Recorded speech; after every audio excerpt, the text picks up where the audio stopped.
So there's an interview with Austin Butler on Subway Takes where he says this. Somebody very close to me, I was at a party once and I was dancing and they said, embarrassment is an underexplored emotion, go out there and make a fool of yourself. And things like that. Like feel that feeling, the fear of cringe. That's and really then go good. out there and do it. Dude, because everything really you want good. is on the other side of that. And I love this. I wanted to center a video around the concept of embarrassment holding us back and how to overcome that. I think all of our goal in life should just be doing everything that we really want to do and that we really dream about. And if we are so caught up in what others think and, oh my god, is this embarrassing? Is this cringy? We gotta stop that. But how? It's much easier said than done. On this channel, we are learning together. I'm sharing what's been helping me lately and gathering some research to formulate some inspiration for us both. We'll be covering getting over embarrassment, getting over cringe culture, and just some different methods and philosophies that I think are super helpful because we owe it to ourselves to do everything we want to do in life.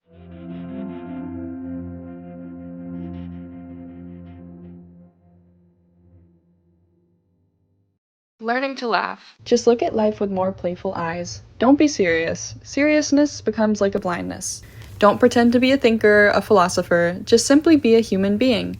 The whole world is showering its joy on you in so many ways, but you are too serious. You cannot open your heart. I'm not sure why society tells us that at a certain age we have to be so serious and so adult. I guess it's professionalism, capitalism. You can't exactly go into the workplace and be like yelling and stuff.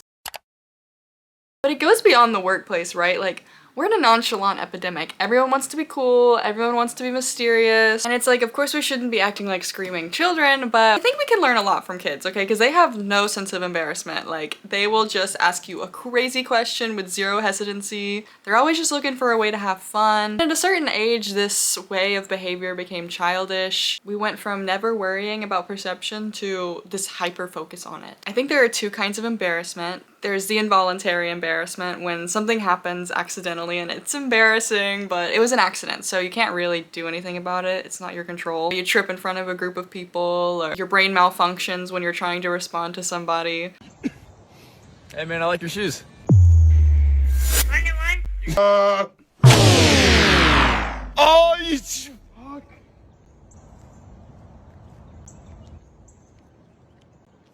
I used to be so socially anxious. I would replay these interactions where I was awkward over and over. I think at a certain point I had so many awkward or embarrassing experiences that you kind of just learn to laugh at them because you can't control the past. My first therapy session, which was to help with my overthinking, this is like therapy 101, so you might know this already, but she gave me this chart that says in your control and out of your control. In my control, my words, my mindset, how I speak to myself. Out of my control, past mistakes, the outcome of my efforts. Having this in my brain, really training my brain to say my past mistakes are out of my control. Focusing on your bubble of control, that really helped me.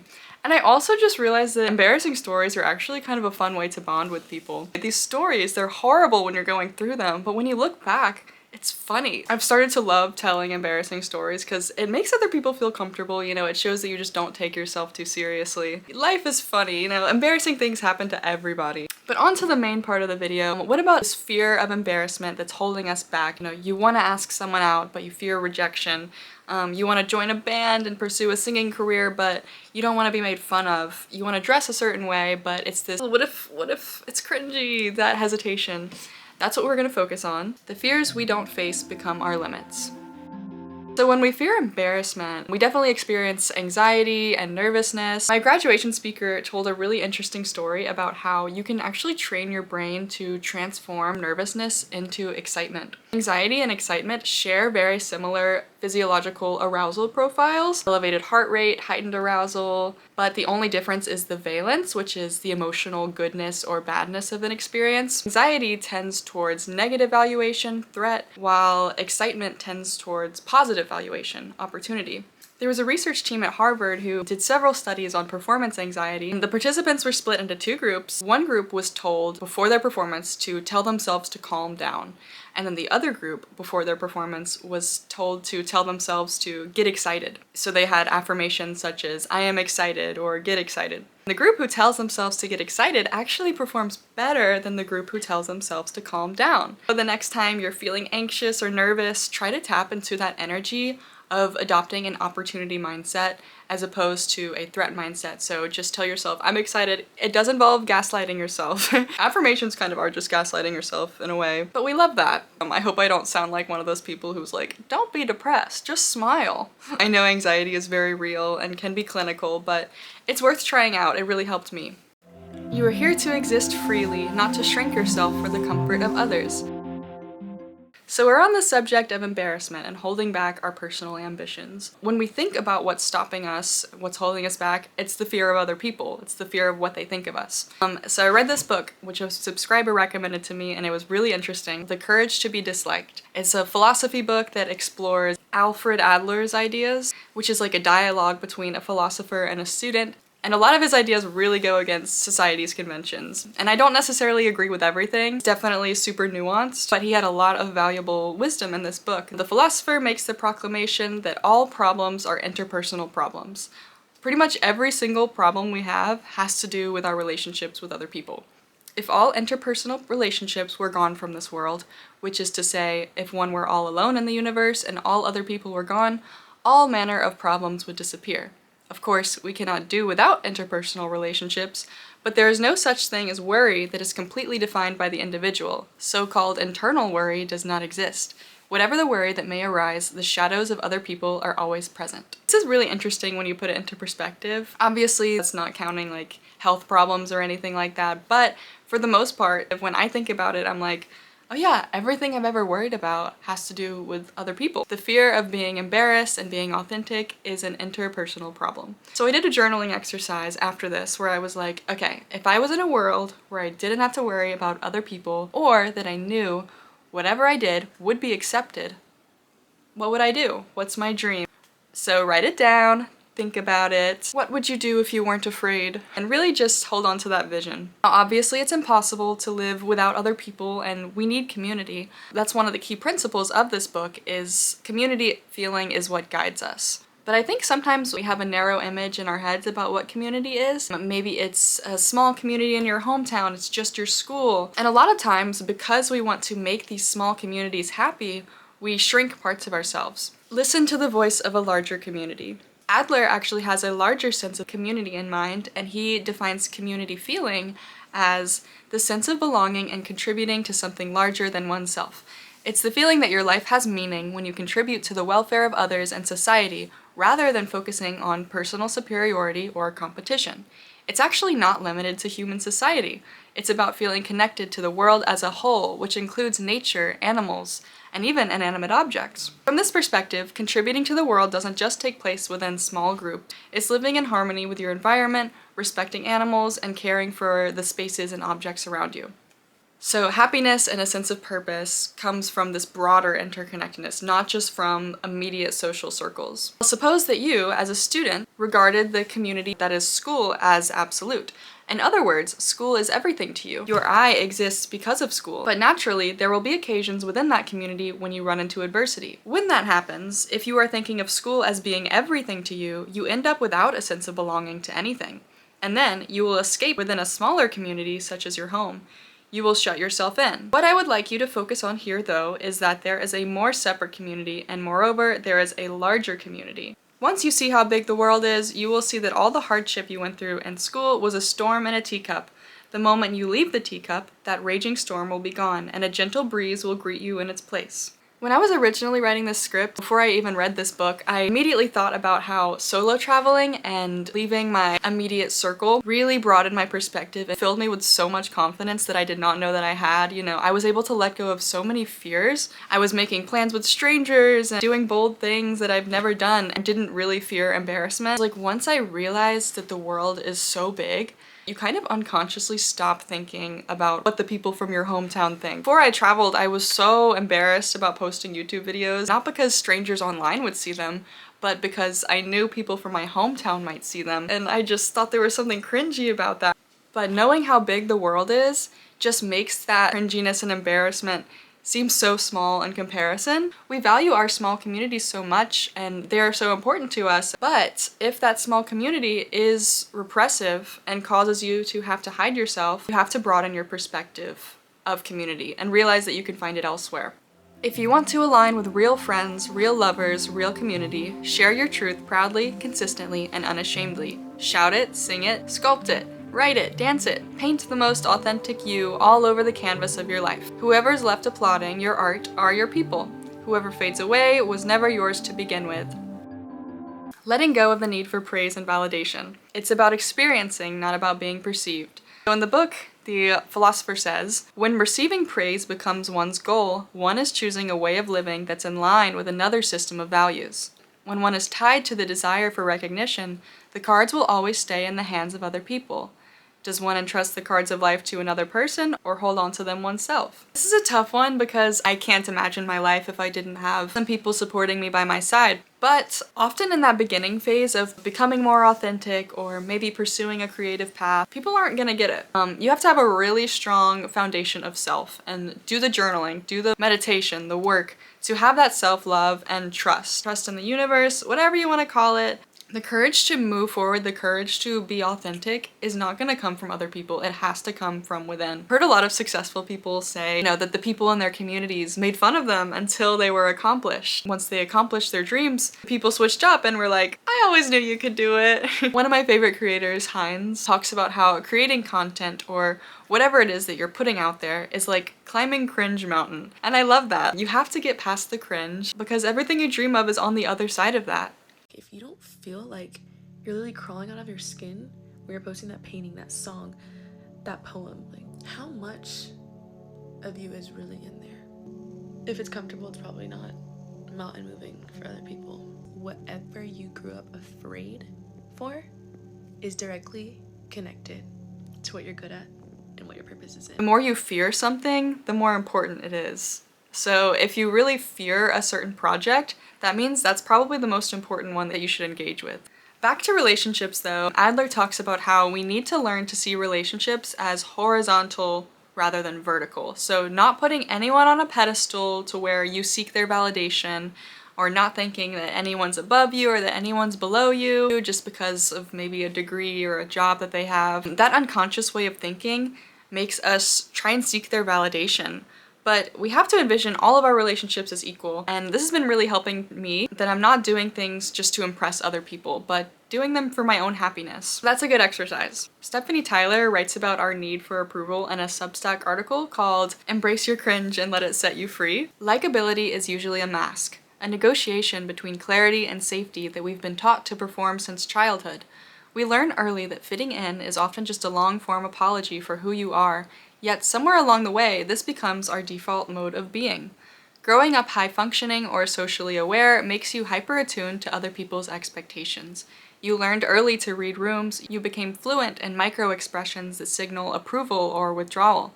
You developed an almost supernatural ability to modulate your intensity, your opinions, your very presence to match what others could tolerate.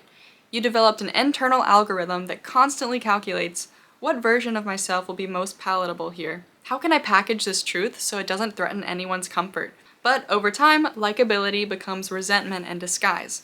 Because if you're always understood, you're probably not saying much. And the more you perform agreeableness, the more you resent the audience demanding the performance. This makes me think of the phenomenon of like having imaginary arguments in the shower. If we have an interaction and then later in the day, we're like, oh, I wish I stood up for myself, or oh, I wish I spoke up when I know a lot about that subject. To me, looking back and realizing that I wasn't being authentic is starting to become more embarrassing and more cringeworthy than whatever embarrassment might come from being misperceived. Stephanie continues, the shift begins in small moments, micro misunderstandings that accumulate into something larger.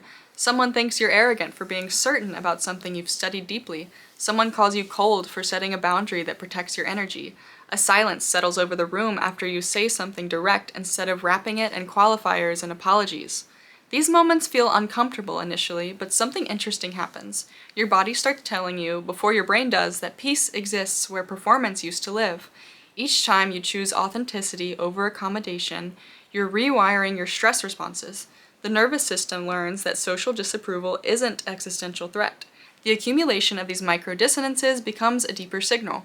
You're coming home to yourself. The person who needs everyone to understand them is fundamentally different from the person who has learned to trust their own understanding. Truth.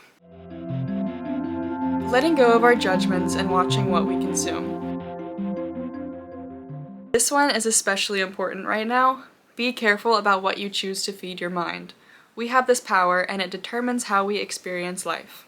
Have y'all noticed how certain social medias have become the most hateful and negative spaces imaginable? I used to enjoy Twitter, and I guess it's always been kind of negative, but it used to be really funny. And now every time I go on there, it's genuinely the most hate-filled, negative energy I've ever seen. Yes, Twitter, not X. I will never listen to you, Elon Musk. When we're infiltrated with this judgmental content, we begin to not only judge more, but judge ourselves more. It is that damn phone. It's putting us in an extremely unnatural state where we think everyone's watching us. I've totally noticed this within myself.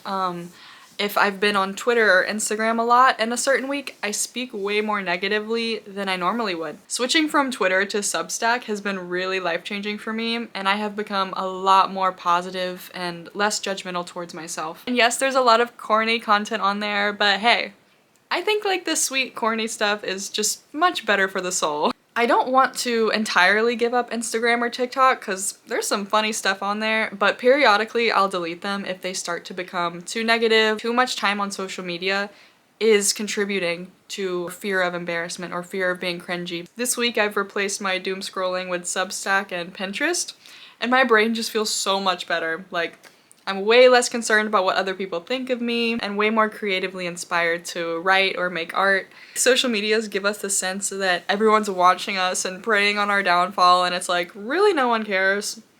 Really no one cares like that. I think you guys might be thinking about yourselves too much. On the subject of social media and concern with ourselves, this is so true. We are actually thinking about ourselves way too much. You know, it's natural to be concerned about perception and what people think, but at the end of the day, it's just gonna lead to unhappiness and the courage to be disliked. He recommends reframing your way of thinking from focus on self to concern for others. Not in a people-pleasing way, because I'm very weary of people-pleasing, but just not being so obsessed with what people think of you and just thinking about what you can do for other people to contribute to your community. Concern with self is something that often leads to isolation and unhappiness because it focuses on comparison, approval, or competition with others. Instead, he proposes shifting from self-centeredness to concern for others, meaning you focus on contributing to the community and supporting others without expecting anything in return. This shift is paradoxically essential for being your authentic self. Adler argues that true freedom and authenticity comes from when you stop being preoccupied with how others see you and start acting in ways that benefit the world around you. By prioritizing contribution over approval, you express your individuality naturally, rather than being trapped in a cycle of seeking validation or trying to assert superiority. In other words, authenticity isn't selfish. It emerges when your life is oriented towards meaningful connection with others in the world. I really love this approach because a lot of the advice that we see online nowadays is like, screw everyone, isolate yourself, cut everyone off. And it's very true that we should cut off people who are toxic, and I'm very weary of people pleasing, but we have to have a balance where we prioritize ourselves and our boundaries, but aren't so concerned and consumed with ourselves. But yeah, that kind of mindset is what leads to anxiety, fear of embarrassment. We think that because I'm so concerned with myself, other people are concerned about me and watching me. Once we accept that our biggest fear, which is being disliked, is not that big of a deal, when we have pure intentions, when we are giving back to our community, there's no reason to care about being disliked, or being embarrassed, or being cringy. Like I said, it really requires practice and a strong sense of self. Stephanie Tyler continues to write, "When you stop translating your truth for other people's comfort, you don't become harder to understand. You become impossible to misinterpret by anyone who is actually listening. And those are the only interpretations that were ever going to matter anyway. In a world obsessed with being seen, there's revolutionary power in being clear with yourself first and always. It's in the recognition that you already belong to yourself all along. You just forgot while you were so busy trying to belong to everyone else. The world doesn't need another perfectly palatable person. It needs you and all your specific, untranslatable complexity." So circling back to the main quote from the book, in short, freedom is being disliked by other people. It is proof that you are exercising your freedom and living in freedom, and is a sign that you are living in accordance with your own principles. It is certainly distressful to be disliked. If possible, one would like to live without being disliked by anyone, but conducting oneself in such a way as to not be disliked by anyone is an extremely unfree way of living, and is also impossible. There is a cost incurred when one wants to exercise their freedom, and the cost of freedom is that one is disliked by other people.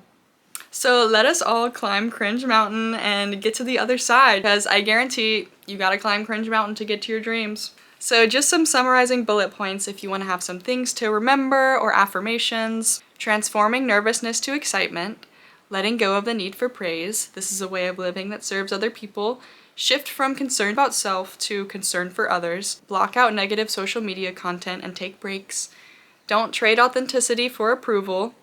And it's about experiencing, not about being perceived. I hope you can embrace embarrassment in this season of your life and that you gained something from this video. Thank you for watching. Make sure to subscribe and let me know what you think. I'm really gonna try to be consistent this next year. Every 2 weeks, I'm hoping to post something, so stay tuned for that. And yeah, go out there and be cringy. Bye.